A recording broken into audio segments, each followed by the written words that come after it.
Professor, o trabalho desses caras aí, diplomatas, todos esses caras que trabalham nessas relações internacionais aí, deve estar muito mais difícil agora, né, cara? Com o nosso presidente que de vez em quando solta umas palavras aí rudes até sobre outras nações, outros povos e tal. O Brasil era um dos poucos países no mundo que tinha relações amigáveis com Com todos, todo mundo. basicamente, assim, né? Isso realmente foi um dos das grandes conquistas da diplomacia brasileira. O Brasil conseguiu resolver seus conflitos fronteiriços de maneira pacífica, né? Só com o Paraguai teve um confronto, mas com todos os outros foi por meio de arbitragem, e que é raríssimo, né? Quando você olha, por exemplo, a Alemanha, todas as fronteiras da Alemanha foram definidas por meio de guerra, né?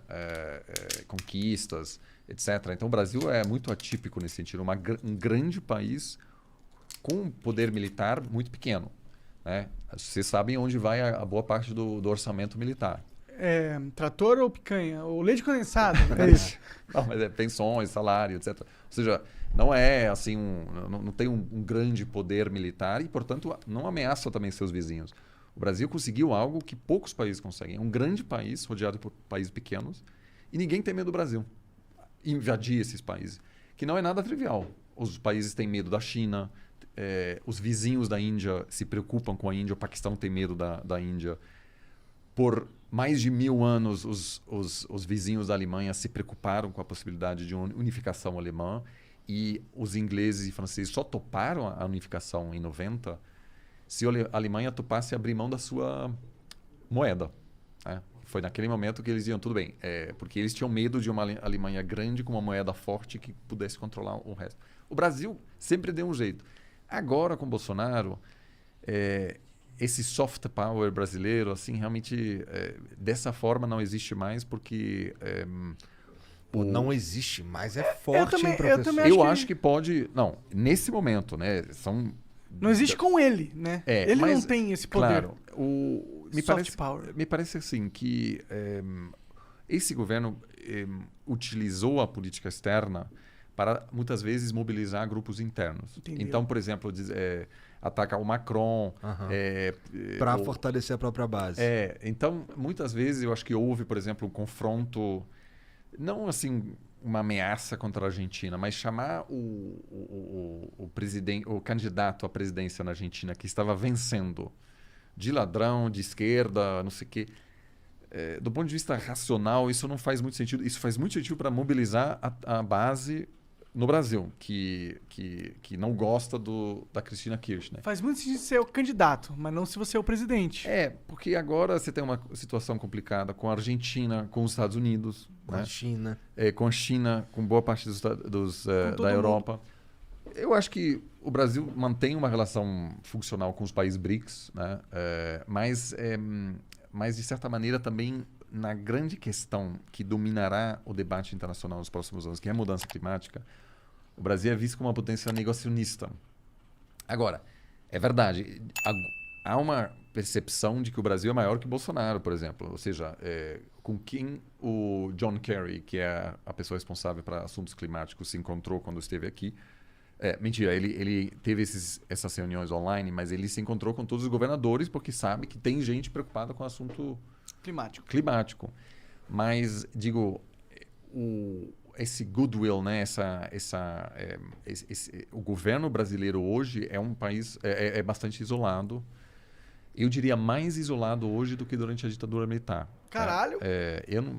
O presidente americano dificilmente receberia hoje o Bolsonaro na Casa Branca e todos os presidentes brasileiros durante a ditadura visitavam Washington. Eu entendo, etc. mas aí quando você fala isso, eu acho que talvez não seja... Não quero defender o Bolsonaro aqui, mas não acho que talvez seja 100% culpa do Bolsonaro e mais culpa do ambiente polarizado que a gente vive hoje das mídias sociais. Tipo, o Bolsonaro, ele viralizou tanto como um cara... o bad guy no mundo todo, nas mídias sociais, que isso impossibilitou o Biden de receber ele. Porque o Biden recebe vários caras da Arábia Saudita que são ditadores, tá ligado? Mas veja, o presidente brasileiro tem à disposição um dos melhores ministérios de relações exteriores do mundo, que é o Itamaraty, que tem em torno de 1.500 pessoas altamente treinadas para blindar o país. É um escudo. E durante a ditadura militar, quando havia um debate na Universidade de Oxford sobre abuso de direitos humanos no Brasil, havia sempre um diplomata que dizia, peraí, eu queria dizer uma coisa, não é bem assim, não é bem assim, defendendo, por exemplo, evitando que o Brasil seja voto vencido na ONU, mantendo laços, explicando por que o Brasil continua sendo um aliado importante. Mas o que o Bolsonaro fez? Colocou uma pessoa como chanceler que, em vez de ser escudo, acabou ampliando e radicalizando esse discurso. Então, o Ernesto foi uma pessoa, vamos dizer, mais ligada a teorias de conspiração, etc., que ele muito bem poderia ter colocado em outro ministério, mas colocar uma pessoa, vamos dizer, que consegue baixar a temperatura no Itamaraty, mas isso acabou não acontecendo. Então, o país ficou muito desprotegido durante esse tempo, o que explica um pouco porque hoje nenhum chefe de Estado na Europa, com exceção da Hungria e da Polônia, topariam apertar a mão do Bolsonaro numa relação bilateral. Caralho, que bosta. Porque virou tóxico. Então, Entendeu?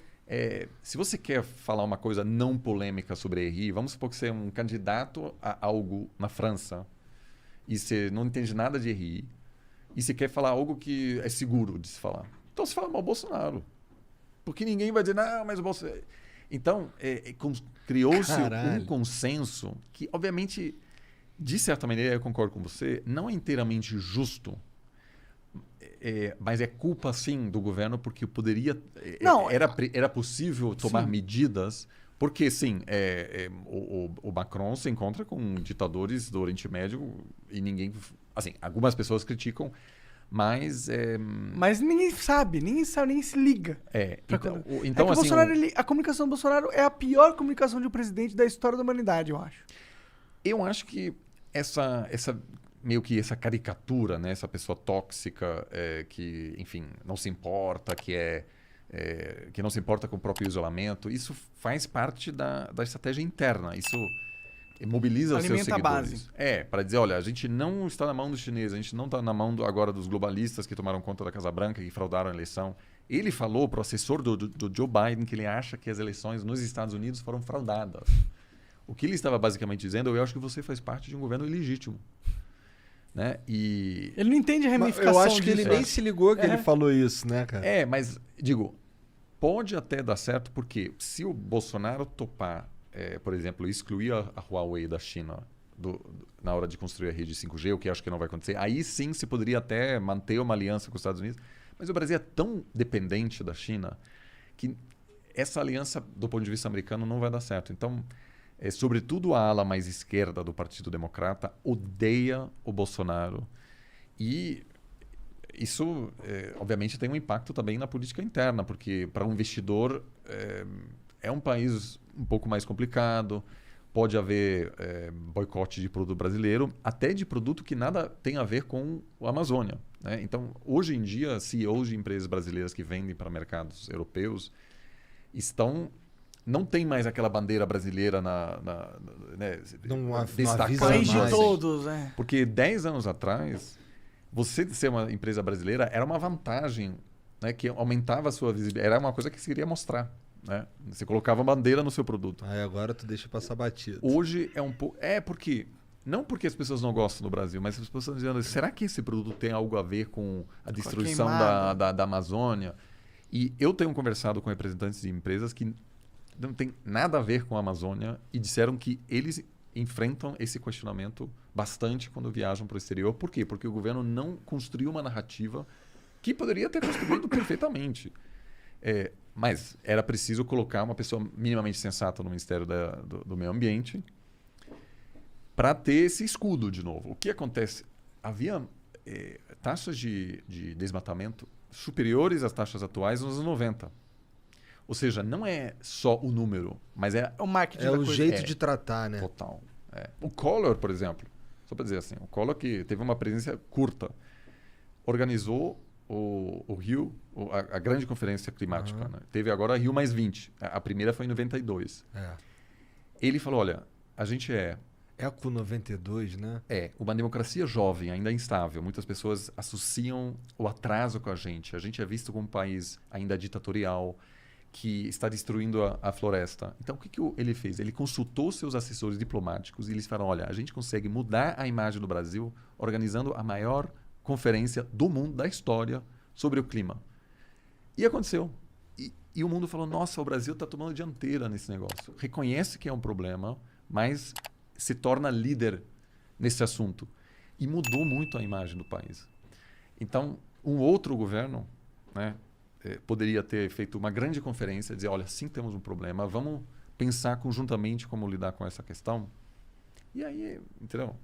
Então, tem muito a ver com branding, assim, que esse governo fez muito mal.